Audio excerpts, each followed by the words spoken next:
Hey guys, Kiss All Ghostbutts here, and I want to talk about Hare again because these recent chapters have got me really interested. Okay, so Ryu tells Koharu about his plans, and I'm putting that in quotation marks because, he wants to have 5 kids and 9 grandchildren, as far as I could tell from the. And, well, I have to agree with Koharu that the planning is pretty vague as fuck and pretty fantasy based, if you ask. However, the time that they shared so far has been really cute, and I really loved it. I wish there was more of it though, but sadly that's gotta come to an end. So Ryu and Koharu here actually go back home, and of course, Yuzu and Madoka are pretty mad, and that's pretty much to be expected. With the whole rule that they have in the house, and of course they were trying to celebrate Koharu's birthday, but Madoka wasn't really happy. She's the saltiest bitch. Now, this is the part where I say frick frack frickety frick frack because Ryu decides to talk about how they spent their time, pretty much.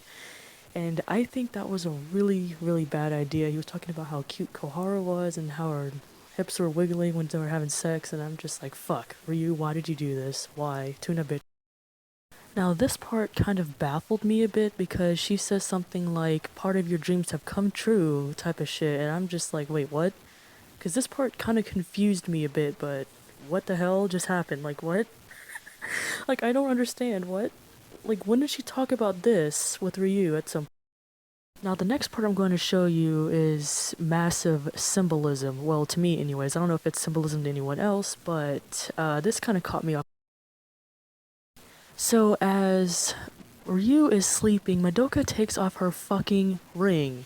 Like, hold up. Hold the. And of course, Ryu wakes up and sees the ring there. And to me, that is major symbolism. We all know how Madoka is. She would wear that ring with pride, but for her to take that off, that is pretty big to me. And plus, on top of that, she's also leaving.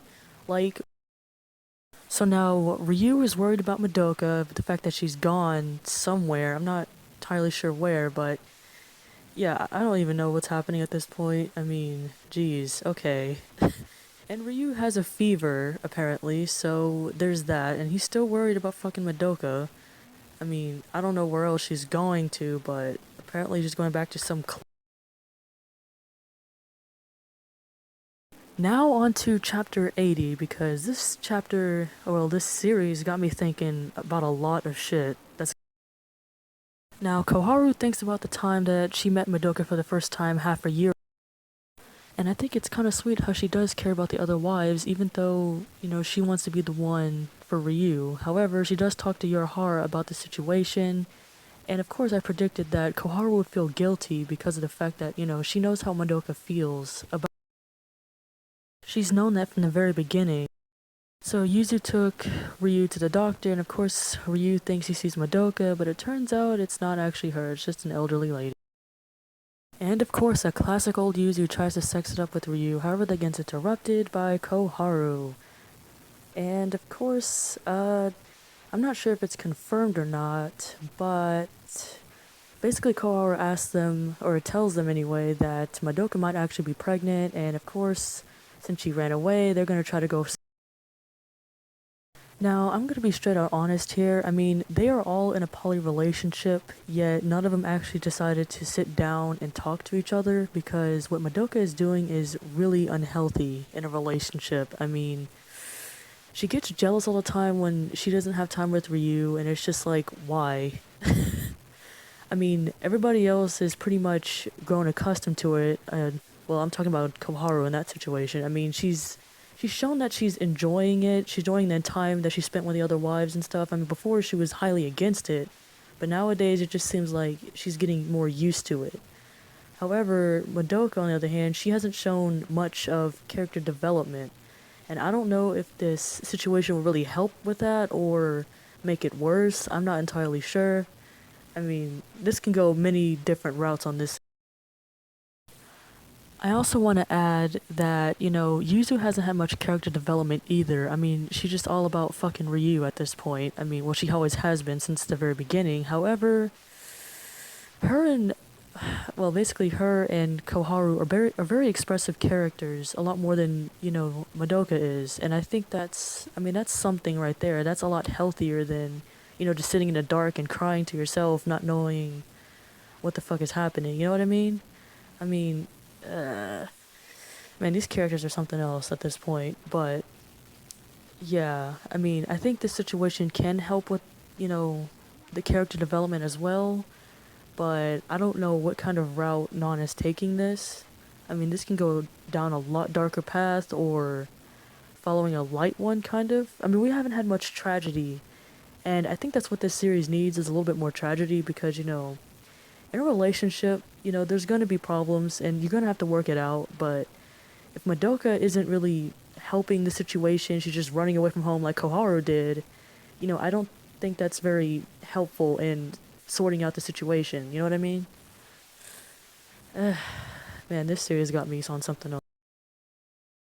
Now, the next character I want to get onto is fucking Ryu because, I mean, if he knew that, Madoka is always fucking jealous all the time, why would he make it worse? You know what I mean?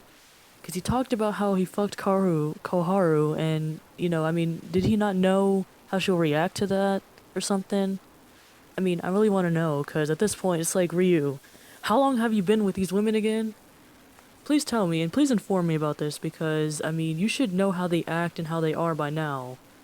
And also, you should be a little bit more considerate to, especially Madoka's feelings, because, I mean, she may not say it out loud, but, I guess, well, technically Koharu, foreshadowed this, so not really foreshadowed, but slightly mentioned this, that there is competition between them to get to Ryu, because I think that Madoka feels like she can't compete with Koharu because, Ryu fell for her first. However, we don't know very much about Ryu's past, except for he was, a famous pianist, or however you pronounce that word.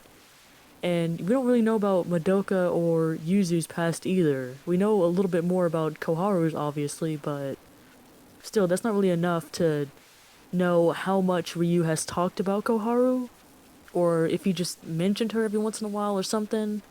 I mean, that's the biggest question I have, but that so far has not been answered.